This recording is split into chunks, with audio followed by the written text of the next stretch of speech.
우리 함께 나눌 말씀을 찾아보도록 하겠습니다. 오늘 신약성경 고린도전서 15장입니다. 고린도전서 15장 1절부터 우리 8절까지 말씀.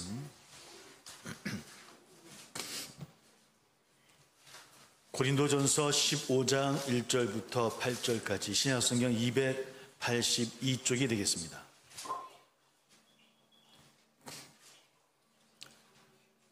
고린도전서 15장 1절부터 8절까지 말씀 우리 함께 봉독합니다. 같이 시작.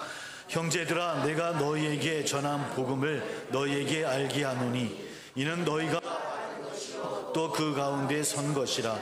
너희가 만일 내가 전한 그 말을 굳게 지키고 헛되이 믿지 아니하였으면 그로 말미암아 구원을 받으리라. 내가 먼저 너희에게 전하였노니 이는 성경대로 그리스도께서 우리 죄를 위하여 죽으시고 장사 되셨다가 성경대로 사흘 만에 다시 살아나사 게바에게 보이시고 후에 12 제자에게와 그 외 500여 형제에게 일시에 보이셨나니 그 중에 지금까지 대다수는 살아있고 어떤 사람은 잠들었으며 그 외 야고보에게 보이셨으며 그 외 모든 사도에게와 맨 나중에 만삭되지 못하여 난 자 같은 내게도 보이셨느니라. 아멘. 이 시간 우리 셀라 성가대사 경호 돌리겠습니다.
할렐루야. 우리 하나님께 영광의 박수 올려드립니다. 할렐루야. 할렐루야. 감사합니다.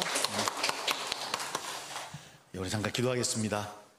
할렐루야. 감사 영광을 돌립니다. 우리를 위해 이 땅에 오신 주님, 십자가의 고난 가운데서도 오늘 다시 부활하셔서 우리에게 하나님 나라의 백성으로 설 수 있는 귀한 은혜를 허락하여 주신 주님, 그 부활의 기쁨이 우리에게 능력이 되어져서 세상 가운데 부활의 삶으로 우리 열매 맺는 삶을 누릴 수 있는 우리 모두가 될 수 있도록 인도하여 주옵소서.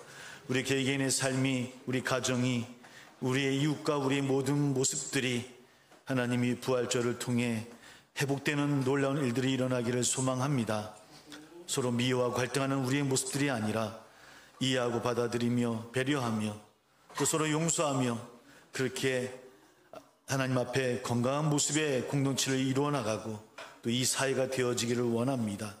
그러함에도 아직까지는 곳곳에 전쟁으로 또 곳곳에 욕심과 욕망으로 또 배고라하는 우리의 이웃들도 있는 줄 압니다. 하나님이여, 나눔의 마음을 저희들에게 허락해 주시고 측은한 마음을 허락해 주시고 부활의 삶이 우리의 삶을 통해서 나누어지고 열매 맺어져서 하나님 할 수 있거든 하나님 나라의 복된 삶을 누리는 이 땅의 삶이 될 수 있도록 함께하여 주옵소서.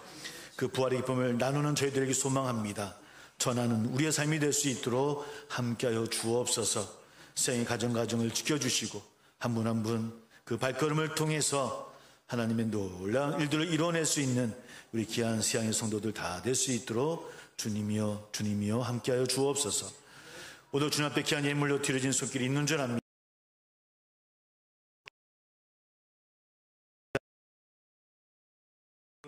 눈물로 기도하는 귀한 그 눈물의 기도와 헌신이 있는 줄 압니다. 하나님이여 다 흡양해 주시사 나누며 베푸는 귀한 복도 허락하여 주옵소서. 말씀과 은혜 허락하여 주옵시고 우리 주님만이 영광 받아 주옵소서. 예수님의 이름으로 감사하며 기도하옵나이다. 아멘. 우리 서로 인사 나누겠습니다. 주님 부활하셨습니다. 우리 서로 인사 나눕니다. 부활하셨습니다. 예, 또 부활의 회복이 일어나기를 소망합니다. 라고 서로 또 인사 나눕니다. 우리 부활의 회복이 일어나기를 소망합니다. 주님께서 부활하셨습니다. 우리를 위해 죽으셨다가 3일 만에 부활하심을 우리 선포하고 나누는 우리 모든 성도님들 가정이 다 되어지시기를 주의 이름으로 소망합니다. 오늘 그 말씀 가운데 우리 선택해서 나눌 말씀은 고린도전서 15장의 말씀을 함께 나눴습니다. 나우리가 할머니를 떠나지 않습니다. 그렇죠? 그 모습 보니까 우리도 하나님을 떠나면 그렇게 울 수 있는 마음이 되면 좋지 않을까라는 생각을 해보게 되어집니다. 오늘 더욱더 부활하신 주님을 바라보고 또 그 부활의 말씀을 나눈 것 가운데 우리의 마음을 하나님 앞에 열 수 있는 이 시간이 되기를 소망합니다. 아마 성경 가운데 부활에 대해서 가장 자세하게 설명된 것을 들으려고 한다면 여러 군데가 있겠지만 보통 고린도전서 오늘 읽었던 이 15장을 이야기합니다. 그래서 고린도전서 15장을 다른 말로는 부활장이라는 또 그런 별칭이 있습니다. 15장은 사도 바울이 그저 부활에 대해서 한번 써봐야 되겠다, 한번 설명해 봐야 되겠다라고 쓴 글이 아닙니다. 그건 사도 바울이 예수 그리스도의 하나님 나라의 복음을 열심히 전했음에도 불구하고 고린도 교회 성도들 가운데 나는 복음은 믿어도 예수님의 부활은 믿지 못하겠다라고 하는 사람들이 있었던 것 같습니다. 그래서 바울은 그것이 올바른 믿음이 아니다, 틀린 믿음이라고 이야기를 합니다. 2장에서 5절까지 말씀 풀어서 한번 읽어봅니다. 내가 여러분에게 전해드린 복음을 굳게 잡고 헛되이 믿지 않았다면 여러분은 구원을 얻을 것입니다. 내가 전해받은 중요한 것을 여러분에게 전해드렸습니다. 그것은 곧 그리스도께서 성경대로 우리 죄를 위하여 죽으셨다는 것과 무덤에 묻히셨다는 것과 성경대로 사흘째 되는 날에 살아나셨다는 것입니다. 라고 사도 바울은 전합니다.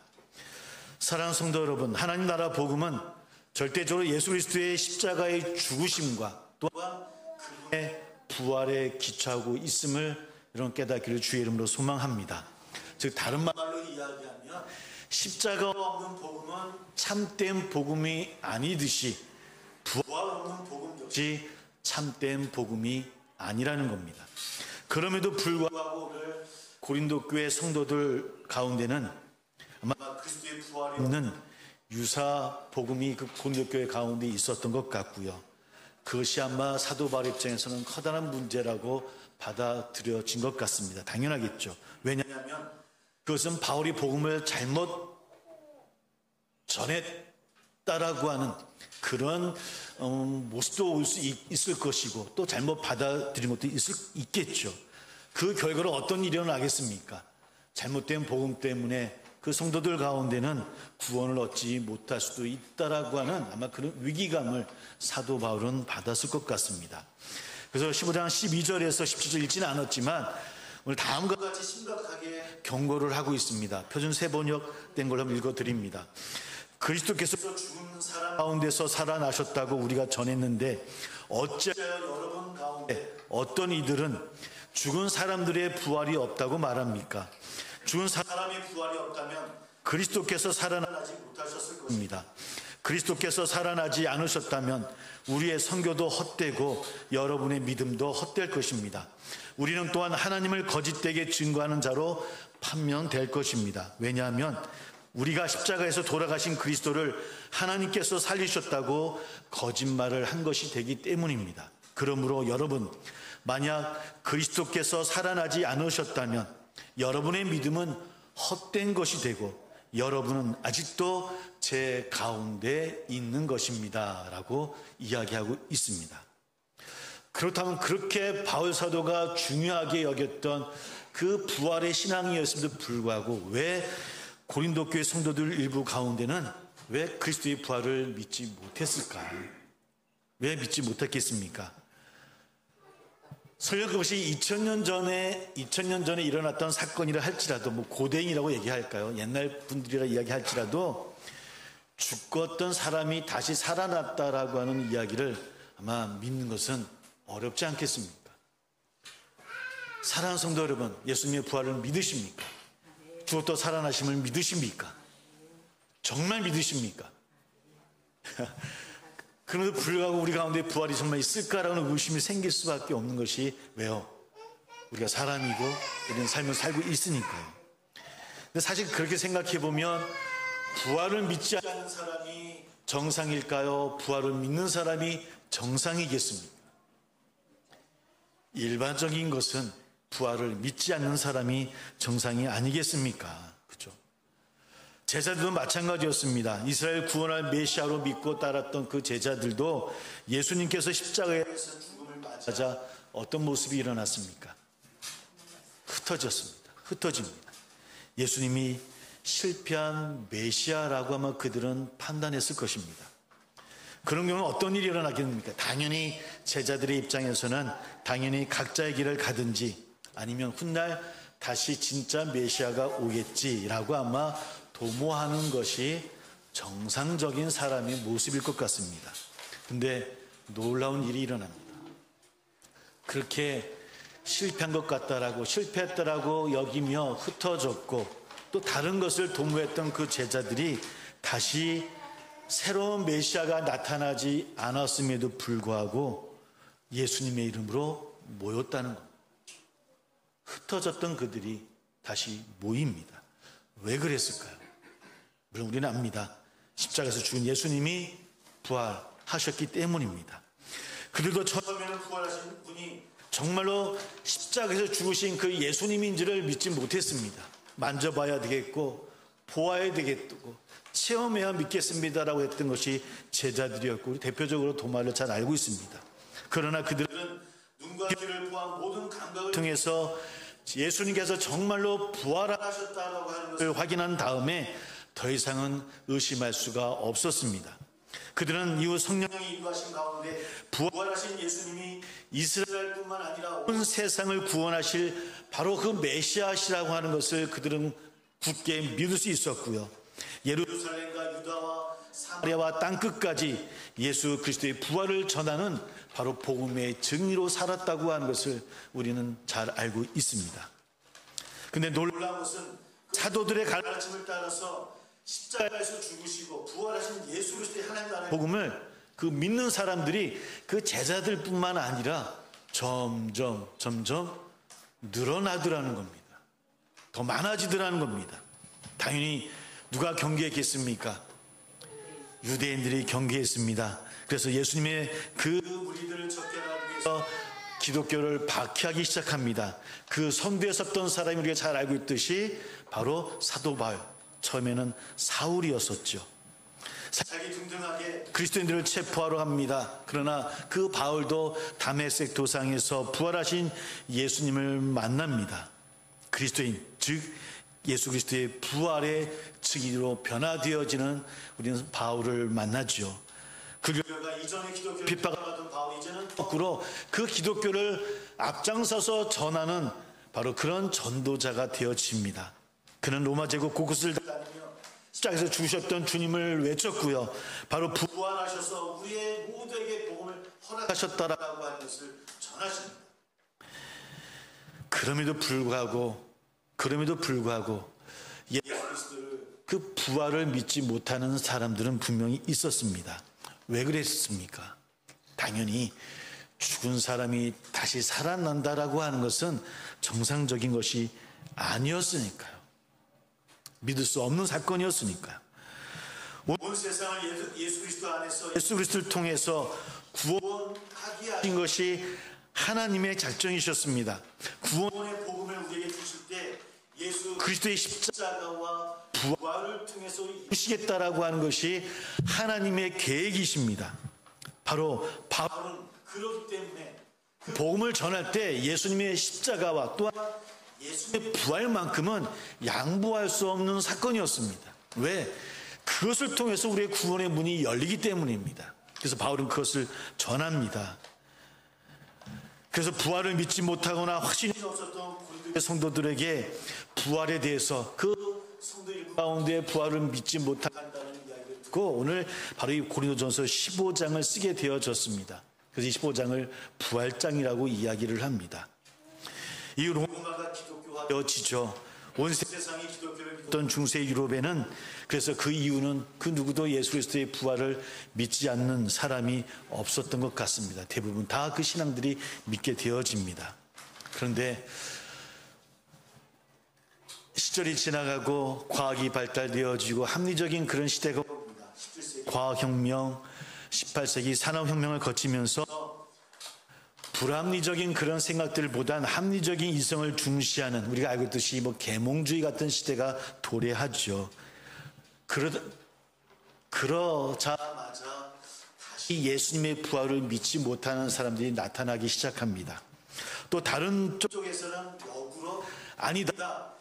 이래라도 다 하나님 말씀이다. 거짓이나 우리 성경은 없다라고 오히려 정통적인 믿음을 강화시키는 또 근본적인 신앙도 발전하게 되어집니다. 물론 그 중간에서 조금씩 좀 중용의 모습으로 예수 그리스도의 부활을 합리적이고 이성적으로 또 그런 방식으로 설명하려고 하는 좀 자유주의 신학자들도 등장하게 되어지는 것이 18세기, 19세기, 20세기 지나가면서 생겨지기 시작합니다. 어떤 시기냐면 예수 그리스도의 부활은 실제가 아닌 신자들의 느낌이나 환상이 아니었겠느냐라고 이야기하는 분들이 생겨난 겁니다. 그렇게 부활을 설명하면 과학적으로도 이성적으로 받아들여지는 겁니다. 실제로 부활이 일어난 것이 아니라 그들 마음속에 예수님의 신앙의 부활이 다시 일어난 겁니다. 다시 각성한 겁니다. 그래서 그들이 그 말씀을 통해서 전하고 교회가 부흥하기 시작한 겁니다라고 좀 합리적이고 이성적으로 설명하는 내용들이 조금씩 일어나더라는 겁니다. 그렇게 더 나아가는 분들도 있고 그러다 보니 더 말씀 가운데 더 말씀 그대로를 믿어야 된다고 이야기하는 분들도 많이 생겼고요. 그런 세월이 가다 20세기에는 역사적 예수를 탐구하는 말씀까지 나오게 되어지고 우리가 잘 건너는 슈바이처라고 있죠. 의사 선생님이었습니다. 신학자이고 의사였던 슈바이처는 바로 그런 모든 연구가 실패다라고 여겼고 그리고 아프리카로 선교를 떠나게 되어지는 일들도 일어났죠. 그 가운데 21세기의 신학자 가운데 불투만이라고 하는 보통 우리 신학계에서는 실존주의 신학자라고 이야기를 해요. 물론 현대 신학을 발전시켰던 훌륭한 신학자이기도 합니다. 정말일까 아닐까? 예수님의 그 부활이 진짜인지 가짜인지 증명할 길이 없으므로 우리가 너무 그것에 집착할 필요가 없다라고 이 신학자는 이야기를 하고 있어요. 워낙 고대인들의 신화적인 신화, 전설 이렇게 얘기하죠. 신화적 세계관으로 덮여 있으므로 이 신화에서 새롭게 해석할 필요가 없다라고 이야기를 합니다. 그래서 문자 그대로 받아들이면 안 되고 부활의 의미, 그것이 어떤 우리 삶 가운데 실존적인 의미로 집중해서 봐야 된다는 것이죠. 아까 자유주의 신앙과 좀 비슷합니다. 그래서 내가 처해 있는 불안과 위기와 죽음의 시종 가운데 그 예수님의 부활이 어떻게 역할하는가, 그 부활의 신앙을 갖게 되어지면 우리 삶 가운데 다시 회복되어지는 역사가 일어납니다. 그러므로 능력의 그 신앙의 모습으로 받아들이십시오. 신앙의 고백으로. 그래서 우리가 더욱더 견고한 신앙이 되어서 힘 있는 신앙으로 나가야 됩니다. 그래서 실질적인 부활을 있다 없다라고 집중하지 말고 그런 의미로 생각하며 부활을 받아들이세요라고 설명하는 그런 불주문의 신학자도 있었어요. 근데 사실은 그 신앙의 설명을 받아들인다고 한다면 오늘 우리가 함께 읽었던 바울의 설명은 어떻게 될까요? 거짓이 됩니다. 성경은 분명히 우리에게 뭐라고 이야기합니까? 바울이 설명한 복음과는 분명히 많은 차이가 있죠.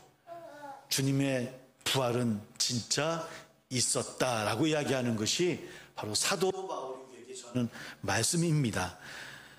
온 세상을 구원하는 하나님 나라 복음이 예수 그리스도의 십자가와 부활에 철저히 기초하고 있다라고 합니다. 그것을 설명하기 위해서 뭐든 이렇게 설명하기도 하고 우리 마음의 일입니다. 신화적인 일입니다. 우리 그 부활을 우리가 우리 마음속에 좀 긍정적인 모습으로 변화시키면 더욱더 신앙이 더욱더 굳건해질 수 있습니다. 여러 설명이 있지만 그런 바울이 고린도전서에게 전한 말씀은 그 바울, 그 예수님은 정말로 죽으셨다 살아나심으로 오늘 우리에게 구원의 문을 여셨다고 하는 것이 우리에게 전해주는 말씀인 것을 깨닫기를 주의 이름으로 소망합니다. 그러므로 사랑하는 성도 여러분, 예수님의 부활은 그저 마음에서 일어났던 부활이 아니라 실제로 우리 역사 가운데 철저하게 일어났던 사건임을 믿으시는 저나 우리 되기를 주의 이름으로 소망합니다. 그러므로 바울처럼 예수님의 부활은 어떻게 우리에게 양보하거나 우리가 더 뒤로 물러날 그런 말씀이 아니더라는 겁니다. 2000년 일부 고린도 교회들이 2000년 전이었으니까 아무리 그들이 많은 것을 알지 못한다 할지라도 죽은 사람이 다시 살아났다라고 하는 것을 그들이 믿는 것은 어려웠을 것입니다. 그렇다고 해서 그들 마음속에 아니야, 그 말씀을 우리 신앙으로 받아들여서 우리 마음 좀 긍정적으로 생각하고 힘을 주는 말씀으로만 신앙적인 것으로 받아들이자 이렇게 했을까요? 저는 그러지 않았을 거라고 믿습니다. 그들은 보았던 사람의 이야기를 들었고요. 주님의 부활을 함께 경험했던 사람들과 함께 예배 드렸고요. 그들의 부활은 진짜 그들이 믿었던, 고백했던, 체험했던 그들의 신앙의 고백이었으면 다시 한번 함께 나누며 또 함께 고백하기를 주의 이름으로 소망합니다. 예수 그리스도의 부활이 실제였다고 하는 것, 그것이 오늘 말씀 가운데 우리에게 전해주는 말씀입니다. 여러분, 이 말씀을 믿으시는 저나 우리 되기를 다시 한번 이름으로 소망합니다. 그분이 우리를 대속하기 위해 이 땅에 오셔서 십자가에서 죽으셨고 또 사흘 만에 부활하셨습니다. 사랑하는 성도 여러분, 그 부활의 주님을 고백하시며 나가는 우리 모두 되기를 주의 이름으로 소망합니다. 그러나 한 가지 우리가 잊지 말아야 될 일들이 있습니다. 부활은 과거와 또 미래의 부활을 말하는 것이 아니라 예수님의 부활이 불러온 새로운 세상, 곧 우리의 삶 속에 현재 새 시대와 하나님 삶 가운데 우리 현재 속에 그 부활의 능력과 그 생명을 믿으시는 저나 여러분 되기를 정말 소망합니다. 그리고 과거에 일어났던 사건이라 예수님이 그때 일어날 부활의 신앙, 그것이 부활의 능력이야. 부활이 있다. 하나님 나라의 삶을 살아가는 우리 삶 가운데서 일어나셔야 됩니다. 여러분들이 신앙의 고백 속에서 여러분 가정 속에서 그것이 생명 있는 부활의 삶입니다. 부활하신 주님이 하늘과 땅의 모든 권세를 가진 그 자리에 오르셔서 오늘 모든 그리고 그의 교회, 우리 교회를 통해서 부활의 능력이 넘쳐 흐리는 그리스도의 몸된 역할을 하도록 믿습니다. 그것이 교회의 역할이요, 여러분 한 분 한 분 교회의 역할. 사랑하는 성도 여러분, 우리는 부활의 저는 멀리 떠나 있는 삶을 살아가고 있는 것은 아닙니까? 나와 상관없는 그분이 라고만 바라보고 있는 것은 아닙니까? 주님이 부활하심은 곧 우리의 부활을 의미합니다. 우리의 부활의 능력이 일어나야 됨을 의미합니다. 과거에 일어난 일이 훗날에 일어나야만 발딛고 있는 우리의 능력이 일어나야 됩니다. 부활 되기를 주의 그 생명 바로 그 하나님 나라 백성의 삶입니다. 오늘은 예수님께서 부활하신 부활절입니다. 부활의 능력, 부활의 생명, 죽음과 같은 우리의 삶 속에서 그것으로 삶이 아니라 그러나 부활을 갖는다고 하는 것은 우리가 다시 그 부활의 회복을 누리는 세상의 기쁨과 자유함을 누리는 것임을 믿습니다. 그 삶을 통해 많은 사람들에게도 부활의 능력이 주어져서 우리 삶과 가정이, 우리 이웃들이, 우리 사회가 다시 회복되는 일들이 내가 하나님의 의로운 삶을 누림으로 우리 사회 가운데 이루어지는 그런 삶, 세상 그 누구보다 더 많은 우리 그리스도인의 한 사람 한 사람의 삶이 부활의 삶이고요. 그 부활의 세상 다르게 부활되어짐을 믿으시길 주 이름으로 소망합니다. 그것이 오늘 부활절 우리에게 주시는 부활의 능력임을 믿습니다. 이런 부활을 전하는 저나 우리 모두 다 되어지시기를 다시 한번 주의 이름으로 소망하고 축복합니다. 함께 기도하겠습니다.